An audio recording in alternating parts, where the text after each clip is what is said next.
Bonjour à tous, bienvenue. Fait marquant de l'opération militaire russe, les forces ukrainiennes continuent d'utiliser des drones pour attaquer les arrière-pays russes dans la région de Rostov. Un drone de l'affût a été intercepté au-dessus du district de Kaminsky sans conséquence. Pour la première fois depuis août, un drone ukrainien a tenté d'attaquer des installations russes à Ryazan, mais les aviateurs russes ont intercepté l'appareil près de la raffinerie de pétrole sans causer de pertes ni de dommages. Drone de l'affût a tenté d'attaquer l'usine aéronautique du district Dneprovski de Smolensk. Le drone ennemi a été rapidement détecté et détruit par les défenses aériennes. Pendant ce temps, dans la zone de Smolensk, en raison de conditions météorologiques dégradantes, l'intensité des opérations militaires a diminué.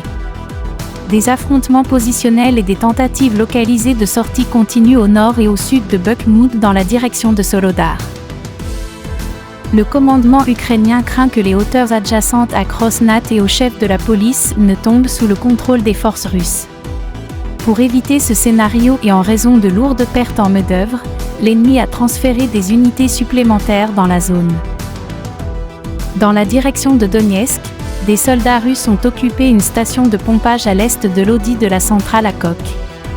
En même temps, près de Petrovski, des détachements d'assaut des forces armées russes tiennent leur position près du chemin de fer et effectuent des sorties vers le village.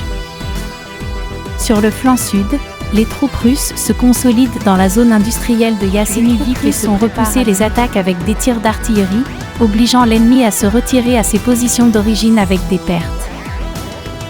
Sur le flanc sud, les troupes russes se consolident dans la zone industrielle de Yasenivik et se préparent à de nouvelles offensives. Certains médias ont rapporté la libération prématurée du jardin communautaire Vinegretniki, mais cette information est prématurée.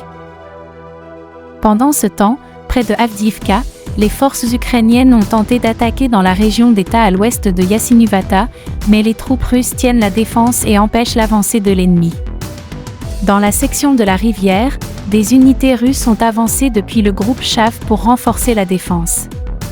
Le commandement ukrainien a transféré des forces supplémentaires aux confins nord-ouest du village. Sur la section d'origine, les forces aériennes ont lancé une série d'attaques à l'ouest de Robotim et en direction de Novoprokopivka.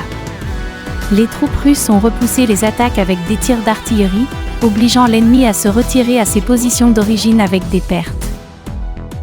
Simultanément aux opérations militaires, les forces ukrainiennes bombardent les zones résidentielles de la région de Zaporizhia. 2 civils ont été tués et 4 autres ont été blessés à Polo en raison d'une frappe de MLRS de Haute-Mars. Sur la direction de la malédiction, les marines ukrainiens ont tenté de réintégrer la ceinture forestière dans la partie centrale de Kranky. Avant que la tempête n'éclate, après un tir concentré de l'artillerie russe et une sortie ultérieure d'une équipe de reconnaissance, l'ennemi s'est retiré.